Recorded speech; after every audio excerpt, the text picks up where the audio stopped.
জিলহজের প্রথম 10 দিন, কোরবানিদের 10 দিন আগের যে স্মৃতি, আমাদের সমাজ পারিপার্শ্বিক পুরো চিত্র যদি আমরা চিন্তা করি, আমাদের স্মৃতিতে কি ভেসে ওঠে? গরু ছাগল, ঠিক না?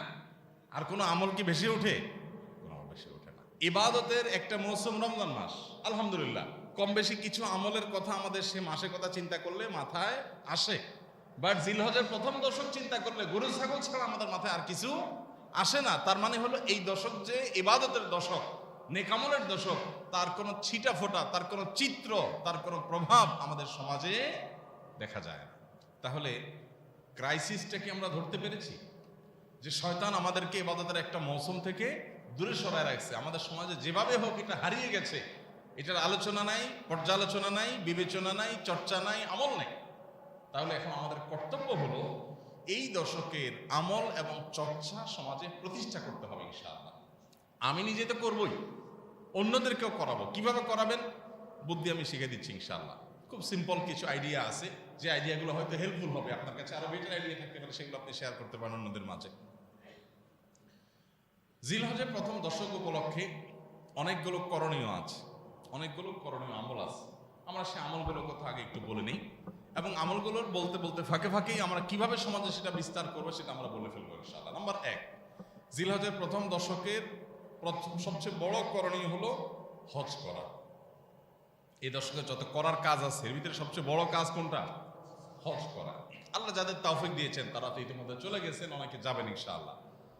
আমাদের জীবনে যাদের তৌফিক এখনো হয় নাই, তারা নিয়ত করি জীবনে কোনো এক বছর জিলহজের প্রথম দশকে আমি একটু হজ করবো ইনশাআল্লাহ। আল্লাহর কাছে একটু এখনই দরখাস্ত জমা দিয়ে দিব, দোয়া করব, চেষ্টা শুরু করবো যে আল্লাহ এই দশকের প্রধান আমল হজ জীবনে একবার আমাকে করায়। আমি দুনিয়া থেকে চলে যাব, তোমার ইবাদতের এই মৌসুমের প্রধান আমলটা জীবনে একবারও করবো না, তা কিভাবে হয়? একবার অন্তত যেন করতে পারি, এই তৌফিকটা আল্লাহর কাছে আমরা চেয়ে নিব ইনশাআল্লাহ। তাহলে প্রথম আমল পেয়ে গেলাম জিলহজের প্রথম দশক, সেটা হলো কি? হজ। দ্বিতীয়, হজের পরে দ্বিতীয় সর্বোচ্চ গুরুত্বপূর্ণ আমল হলো কোরবানি করা। আলহামদুলিল্লাহ যাদের সামর্থ্য আছে তারা কোরবানি করবেন, আল্লাহ চাহেন তো, তাই না? কোরবানি কেন করবেন? নিয়তগুলো ভেজাল মুক্ত করে নেবেন, খাঁটি করে নেবেন। গোশতের জন্য, মুখ রক্ষার জন্য, চক্ষু লজ্জা থেকে বাঁচার জন্য, সমাজে মানুষ কি বলবে কোরবানি না করলে সেটার জন্য, সেই প্রশ্নের উত্তর নিজের কাছ থেকে ক্লিয়ার করে নেবেন, নিয়ে কোরবানি করবেন। তাহলে দ্বিতীয় আমল হলো কোরবানি করা এই দশকে। 3 নম্বর আমল হলো এই দশকে যেই কোনো রুটিন ভালো কাজ বিশেষ গুরুত্বের সাথে করা। 5 ওয়াক্ত নামাজ অন্য সময় গাফলতি করছেন, এই দশকে আর করবেন না। এই দশকে স্পেশাল কেয়ার করবেন যে নামাজে যাতে কোনো গাফলতি না হয়। ওয়াক্ত মতো জামাতের সাথে পুরুষরা মহিলারা ওয়াক্ত মতো আউয়াল ওয়াক্তে নামাজ পড়ে ফেলবেন। ফজর নামাজটা যাতে মিস না হয় এই দশকে কোরআন তেলাওয়াত অন্য দশকে না করলে এই দশকে একটু করার চেষ্টা করবেন। অন্য দশকে যে আমল করেন না সেটাই আর দশকে বেশি বেশি করবেন। তাহলে সাধারণ নেকামল বেশি বেশি করবেন। কারণ এই যে একটা হাদিস শুনালাম, নবী সাল্লাল্লাহু আলাইহি ওয়াসাল্লাম বলেছেন এই দশকের নেকামল আল্লাহর কাছে এত প্রিয় যে অন্য কোনো সময়ের আমলে আল্লাহ এত খুশি হন না, বান্দার এই দশকের আমলে যত খুশি হন। জিজ্ঞাসা করেছেন সাহাবীরা, হে আল্লাহর রাসূল, অন্য সময় যদি কেউ আল্লাহর রাহে জিহাদ করে সেই কাজটাও কি এই দশকের নেকামলের চাইতে প্রিয় না? জিহাদ, জীবন বাজি রাখা। নবী করিম সাল্লাল্লাহু আলাইহি ওয়াসাল্লাম বলেছেন ওয়ালাল জিহাদু ফি সাবিলিল্লাহ।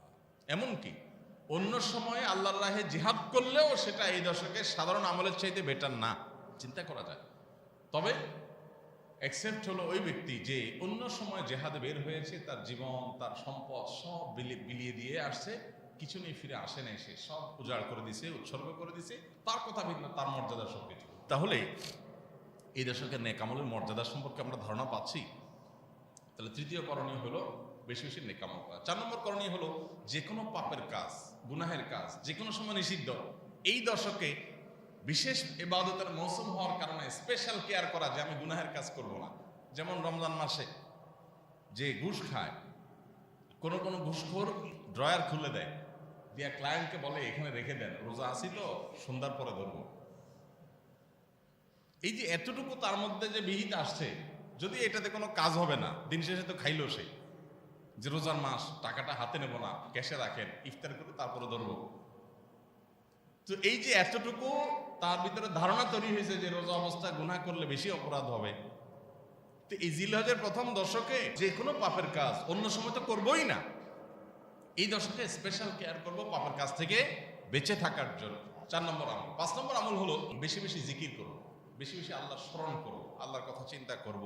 কোরআন তেলাওয়াত করা উত্তম জিকির, সুবহানাল্লাহ, আলহামদুলিল্লাহ, আল্লাহু আকবার, সব ধরনের জিকির বেশি বেশি করা। কারণ আল্লাহ সুবহানাহু ওয়া তাআলা কোরআনে কারীমে বলেছেন যে ওয়ায়াযকুরু ইসমাল্লাহ ফি আইয়ামিন মা'দুদা, নির্দিষ্ট দিনগুলোতে আল্লাহর বান্দারা আল্লাহর জিকির করে। এই নির্দিষ্ট দিন বলতে জিলহজের প্রথম দশকে বোঝানো হয়েছে। তাফসীরবিদগণ, মুফাসসিরিনে ইকরাম সব তাফসীরগুলোতে প্রায় এই বিষয়ে কথা বলা আছে। তাহলে 4 নম্বর আমল গুনাহ থেকে বাঁচা, আর 5 নম্বর আমল হলো বেশি বেশি জিকির করা।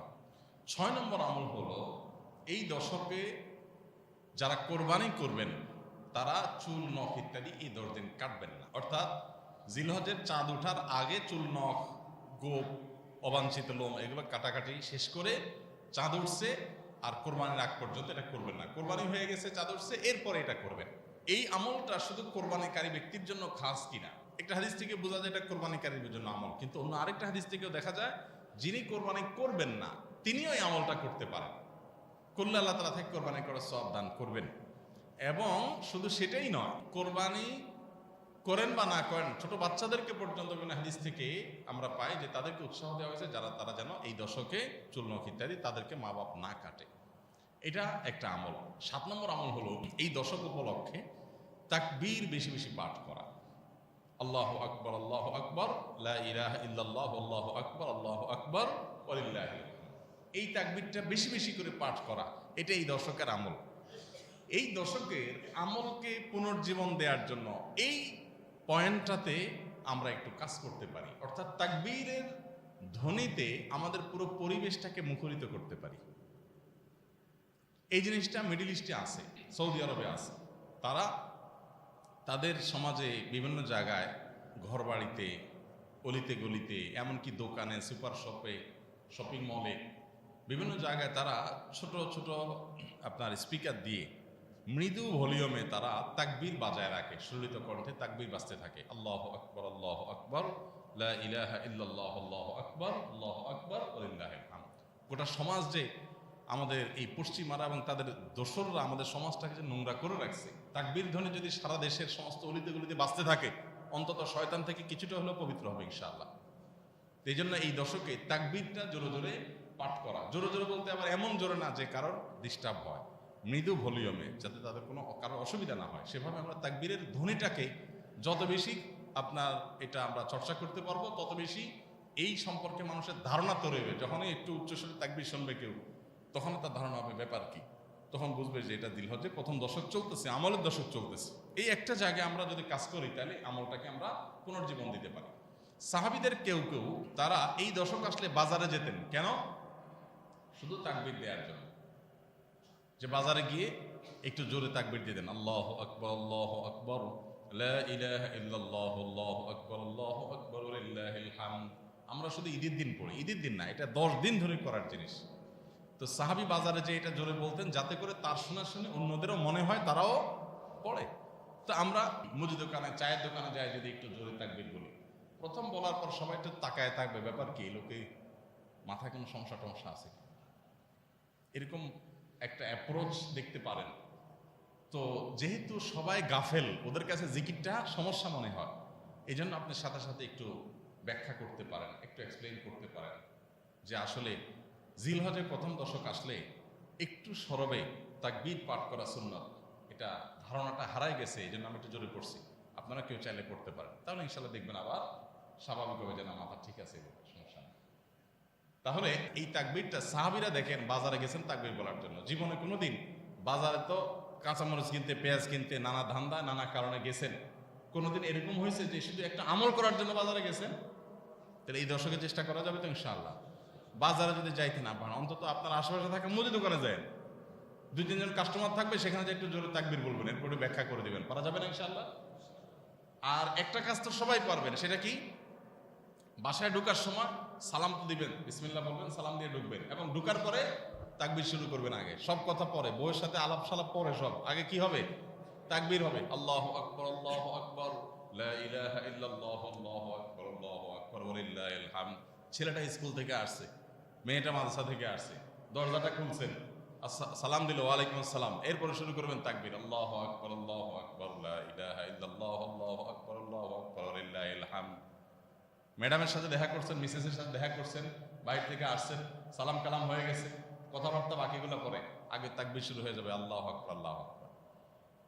এইভাবে যদি আমরা করতে থাকি তখন গোটা পরিবারের মধ্যে একটা ধারণা তৈরি হবে যে একটা আমলের দশক চলছে। একটু কষ্ট হবে, কিন্তু এটা প্রতিষ্ঠা করার জন্য একটা সহজ মাধ্যম। চেষ্টা করা যাবে না ইনশাআল্লাহ?